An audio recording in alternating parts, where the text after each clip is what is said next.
गीता की ये 5 बातें बढ़ा देगी आपकी निर्णय लेने की क्षमता। हाय, मैं हूं doctor Rashid Jalvi, world famous zodiac power rings के आविष्कारक। गए 30 वर्षों से मैंने हजारों लोगों की करियर और बिजनेस 10x ग्रोथ करने में मदद की है। हमारी रोजमर्रा की जिंदगी में संघर्ष इतना अधिक बढ़ गया है कि हमें निर्णय लेने में अक्सर समस्या होती है। हम समझ नहीं पाते कि कौन सा निर्णय हमें सही दिशा में प्रगति कराएगा। दरअसल कलयुग में जीवन कितना संघर्ष भरा होगा, यह बात श्री कृष्ण पहले से ही जानते थे। इसलिए अर्जुन को मीडियम बनाकर उन्होंने गीता में मनुष्य सफल जीवन कैसे जिए इसके कई सूत्र दिए हैं। तो आप अगर ये सूत्र को बराबर फॉलो करेंगे तो आपके जीवन में हमेशा संतुष्टि रहेगा, सेटिस्फेक्शन रहेगा और हमेशा कॉन्फिडेंस रहेगा। उनमें से ही एक है जीवन में सही निर्णय का महत्व। राइट टाइम राइट डिसीजन अगर आप लेते हैं तो फ्रैक्शन ऑफ अ सेकंड में आपको सक्सेस मिल जाता है। वही गीता में भी कहा गया है। तो आइए जानते हैं कि जीवन में सही निर्णय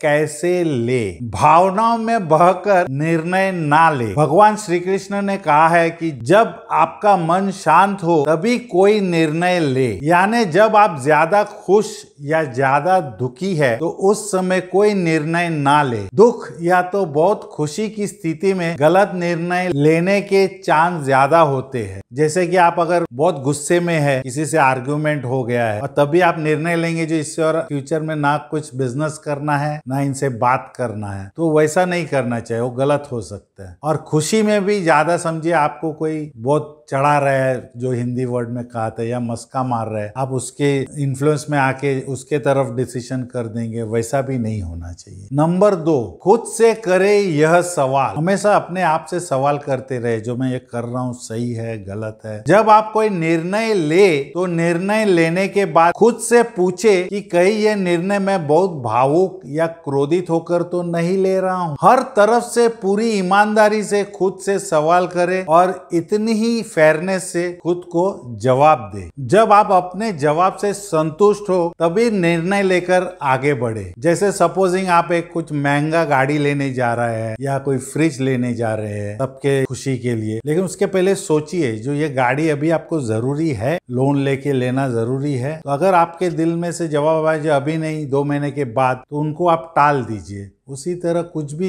डिसीजन को पहला सोच लीजिए 5-10 मिनट के लिए, जो ये मेरे लिए जरूरी है या नहीं। नंबर 3, बिना किसी स्वार्थ के कर्म करें। आप हमेशा बिना किसी स्वार्थ भाव से काम करें, सही निर्णय ले और कार्य से जुड़े एफर्ट तेज कर दे। कार्य पूरा करने के लिए कर्म आपके हाथ में है, उसका परिणाम नहीं। तो इसलिए कर्म करते जाइए, फल तो ऊपर वाला देगा ही, जैसा श्री कृष्ण ने कहा है, आपके परफॉर्मेंस के बेसिस में। इसलिए जब रिजल्ट्स न मिले तो अच्छा काम करना बंद न करे, क्योंकि परिणाम आपको तब मिलेगा जब ईश्वर चाहेंगे। जैसा आप अगर बैम्बू ट्री अगर उगा रहे हैं तो बैम्बू ट्री में पहले 5 साल तक आपको कुछ नहीं दिखाई देगा, इतना छोटा हाइट रहेगा, आपको पानी डालते ही जाना है पेशेंस के साथ। फिर 5-6 साल के बाद वो ऐसा बढ़ेगा जो आप उम्मीद भी नहीं कर सकेंगे। हर 6-6 महीने में आपको उसका हाइट बढ़ते हुए देखेगा, फिर उसका फल आपको जिंदगी भर मिलेगा। नंबर 4, बदलाव से ना डरे। जब आपने कोई निर्णय लिया है तो उसके परिणाम के साथ ही परिस्थितियों में बदलाव भी आएगा। अगर आपके निर्णय लेने से बदलाव आ रहा है तो बदलाव जरूर करें, क्योंकि अपनी सहज स्थिति अर्थात कंफर्ट जोन से बाहर आना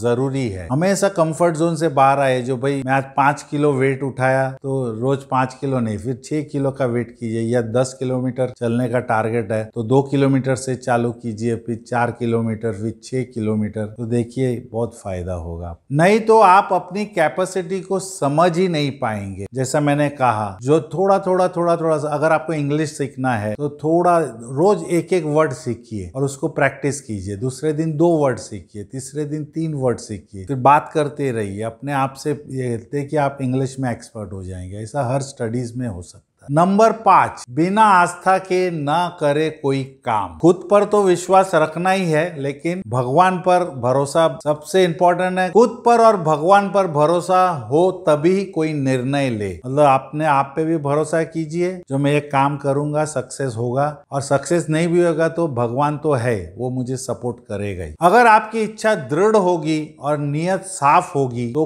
आपके कार्य को कंप्लीशन तक पहुंचने में ईश्वर भी आपकी मदद करेंगे। यही श्री कृष्ण ने कहा है। तो सही निर्णय लेने के लिए सही नियत और पक्का इरादा भी जरूरी है। मतलब इंटेंट और कॉन्फिडेंस दोनों होना चाहिए। जो मैं ये काम कर रहा हूँ करूंगा और इसका फल भी 100% मेरे हिसाब से ही मिलेगा, और जो काम मैं कर रहा हूँ सामने वाले को भी फायदा होगा। मतलब विन विन सिचुएशन होना चाहिए तो ही ठीक रहेगा। खाली आप अपने सोचेंगे और दूसरे का नहीं सोचेंगे तो वो आगे नहीं बढ़ेगा। अगर आपको ये वीडियो पसंद आया हो तो इसे लाइक, शेयर और सब्सक्राइब जरूर करें, और नोटिफिकेशन बेल को भी दबा दीजिए ताकि पहला वीडियो आप तक पहुंच जाए। धन्यवाद।